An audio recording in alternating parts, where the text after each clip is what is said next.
Hey, good morning, church. Today, let's dive deeper into the concept of generosity exemplified by Boaz in Ruth chapter 2. This past Sunday, we looked at this passage which introduced us to Boaz, a man of great wealth and standing. And it reintroduced Ruth, a Moabite widow, who takes the initiative to go out into the fields to glean to support herself and her mother-in-law, Naomi.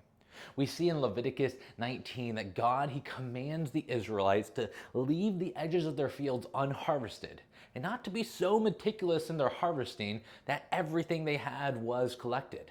This provision, or the things that they chose to leave behind, was for the poor and the foreigner, ensuring they had the means to support themselves, the means to go out and work for what they needed. This principle reflects God's heart for the marginalized and sets the standard for generosity. That generosity isn't about giving what's left over, it's about giving on purpose, purposefully leaving it for those to come behind you. And so Boaz, a man of wealth, he adhered to these laws and allowed Ruth to come into the field and glean. And then we see that his actions go above and beyond mere compliance. He showed genuine care, he showed genuine concern for Ruth. What he did was he exceeded all expectations. Boaz's field became a place of blessing, not just because of his wealth, not just because of what he had, but because of his willingness to follow God's commands, his willingness to care for those in need.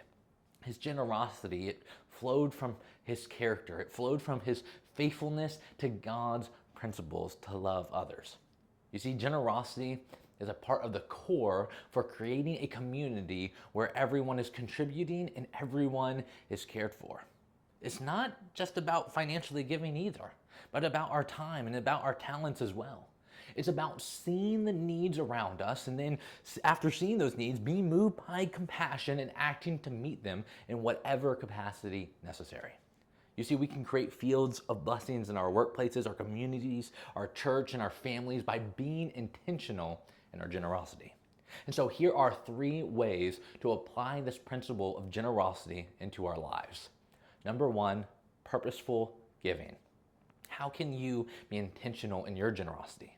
Are there areas in your life where you can give more purposefully? Where have you been blessed with abundance, where you have more than enough? Purposeful giving means planning and seeking out opportunities to bless others. It's truly about setting aside resources, setting time specifically to help those in need and looking for ways to make a positive impact. It's about organizing your budget.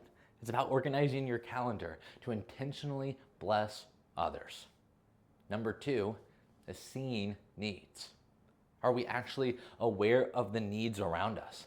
How can you open your eyes and ears and heart to those who might be overlooked? Oftentimes our heart remains unmoved because our, honestly, eyes and ears are shut to the plight of the poor, the broken, the hungry. You see, Boaz, he notices Ruth, and then he took the time to learn about her situation. You see, in our fast-paced lives and environments, it's easy to miss those who are struggling.